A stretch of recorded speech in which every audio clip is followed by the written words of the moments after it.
Դու երբևէ զգացել ես, որ քո ուսերին մի անտեսանելի, բայց հսկայական ծանրություն է ստանում։ Մի բեռ, որը քեզ թույլ չի տալիս լիաթոք շնչել, որը խլում է քո քունը և ստիպում է քեզ անընդհատ վերադառնալ այնտեղ, որտեղ քեզ ցավեցրել են։ Այդ բեռի անունը չներված վիրավորանքն է, աններողամտությունը։ Այսօր մենք խոսելու ենք մի թեմայի մասին, որը թերևս ամենադժվարն է մարդու համար, բայց միևնույն ժամանակ ամենակարևորը ներքին խաղաղություն գտնելու ճանապարհին։ Գիտես, ամենածանր բեռը, որ մենք տանում ենք մեր կյանքում, ոչ թե մեր խնդիրներն են, այլ այն մարդիկ, ում մենք չենք ներել։ Աններողամտության բեռը։ Գուցե անցել են ամիսներ, գուցե տարիներ, բայց այդ վիրավորանքը դեռ թարմ է։ Ամեն անգամ, երբ հիշում ես այդ մարդուն, քո սիրտը նեղվում է, շունչը կտրվում է, և դու կրկին ու կրկին ապրում ես նույն ցավը։ Եվ այսօր ես ուզում եմ քեզ փոխանցել 5 գործնական քայլ, որոնք կօգնեն կտրել անցյալի շղթաները։ Եվ եթե պատրաստ ես վերջապես թեթև շունչ քաշել, ապա սկսենք, ես խոստանում եմ շատ հետաքրքիր կլինի, ուրեմն մնա ինձ հետ մինչև վերջ։ Բայց մինչև սկսել ուզում եմ նորից հիշեցնել, եթե դեռ չես բաժանորդագրվել այս ալիքին, սեղմիր բաժանորդագրվելու կոճակը և նաև լայքիր այս տեսանյութը, որպեսզի այն հասնի բոլոր նրանց, ում սիրտը հիմա բժշկության և նորոգության կարիք ունի։ Շնորհակալություն համագործակցության համար, իսկ մենք շարունակենք։ Ինչ է ասում նեյրոհոգեբանությունը աններողամտության մասին։ Արի հասկանանք, թե ինչ է կատարվում մեր ուղեղում, երբ մենք հրաժարվում ենք ներել։ Գիտականորեն ապացուցված է, որ երբ մենք պահում ենք վիրավորանքը, մեր ուղեղի ամիգդալան, այսինքն վախի և տագնապի կենտրոնը, մնում է գերակտիվ վիճակում։ Մենք հայտնվում ենք survival մոդում, այսինքն գոյատևման ռեժիմն է միանում, որը անընդհատ տագնապներ է հարուցում մեր մեջ։ Մեր օրգանիզմը անընդհատ արտադրում է կորտիզոլ և ադրենալին։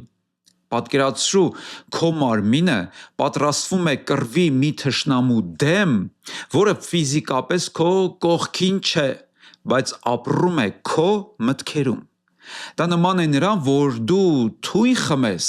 և սպասես, որ դիմացինը մահանա կամ վնասվի։ Վիրավորվածություն պահելը և չներելը քայքայում է քո իմունային համակարգը, բերում է քրոնիկ հոգնածության և ընկճախտի, այսինքն դեպրեսիայի։ Դու կարծում ես, թե չներելով պատժում ես դիմացինին, բայց իրականում դու պատժում ես ինքդ քեզ։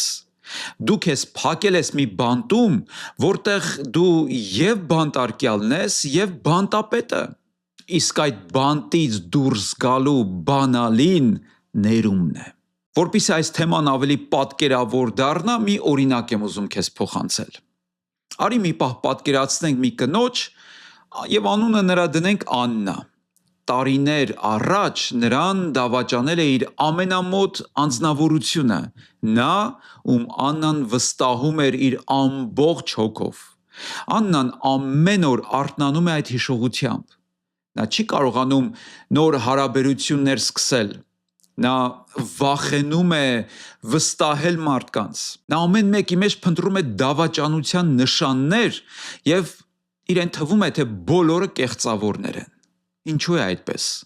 Որովհետև նա իր հետ ամենուր տանում է մի ծանր ճամպրուկ, լցված անցյալի սուր քարերով։ Այդ քարերը վիրավորում են հենց իրեն, բայց նա չի ուզում դրանք վայր գցել, որովհետև կարծում է, որ եթե այդ ճամպրուկը կամ այդ բեռը վայր դնի, նշանակում է, որ դիմացինը իրեն կհաղթի։ Բայց նայենք ճշմարտությանը։ Դիմացինը վաղուց ապրում է իր կյանքով։ Նա գուցե նույնիսկ մոռացել է իր արարքի մասին, գուցե անգամ չի էլ գիտակցել, թե ինչ է արել։ Բայց Աննան դեռ շարունակում է տառապել։ Նրա ներսում պատերազմ է, նրա ուղեղը մթագնում է, որը չի թողնում տեսնել այսօրվա լույսը, պայծառությունը, արևը։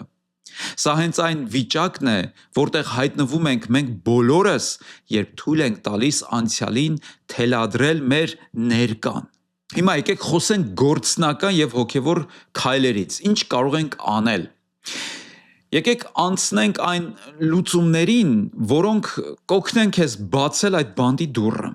Ինչպես արդեն ասացի, չէ, վիրավորված մարդը ինքը իրեն գցում է բանտ, դուռն էլ փակում է իր վրա, բայց բանալին իր ձեռքում է այդ բանտից դուրս գալու։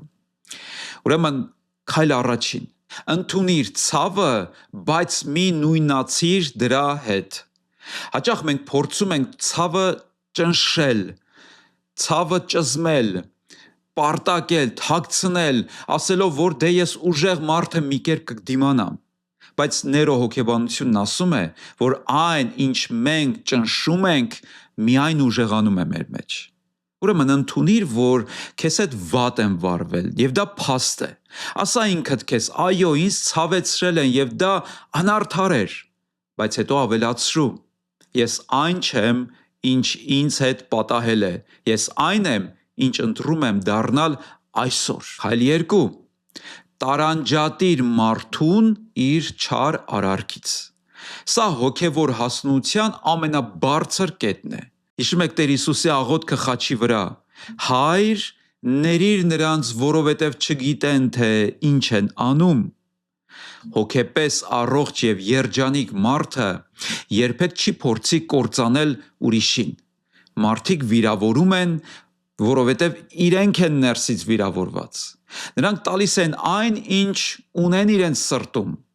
Եթե սիրտը լի է դառնությամբ, նա չի կարող քաղցրություն տալ,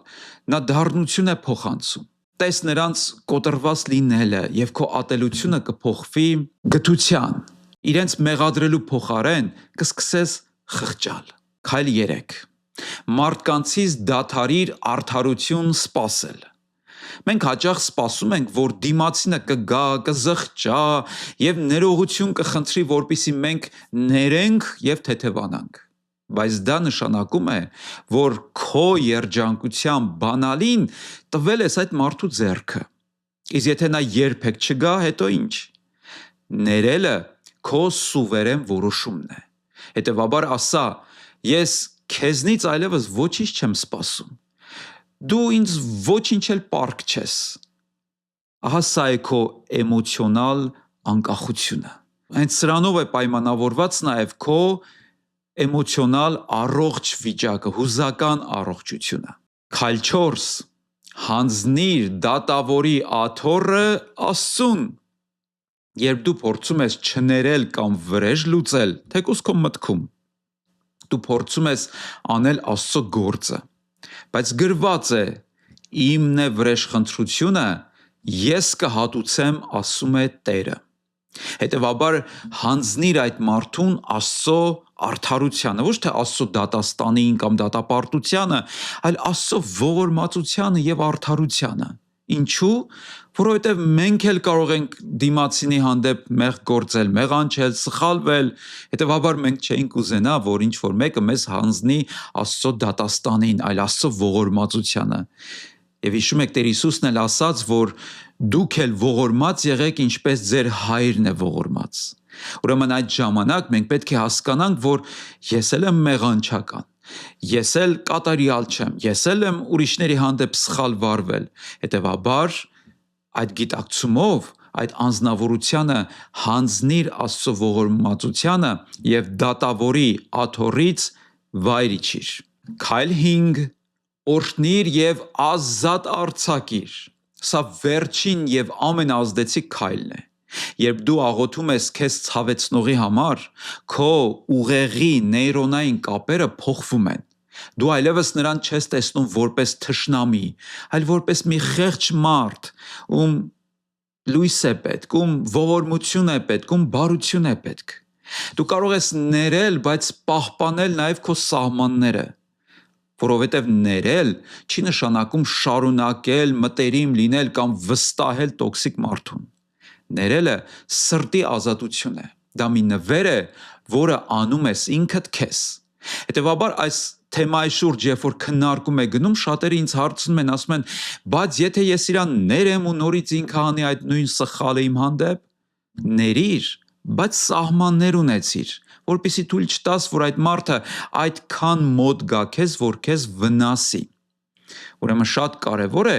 մեր վստահությունը վերանայել, մեր սահմանները վերանայել, որովհետև ամեն մեկը չի, որ կարող է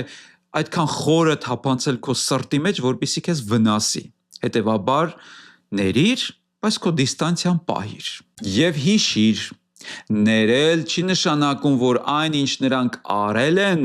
ճիշտ էր կամ ընդունելի։ Ներել նշանակում է, որ դու այլևս թույլ չես տալիս այդ արարքին կամ այդ մարդուն կառավարել քո կյանքը, քո քունը եւ քո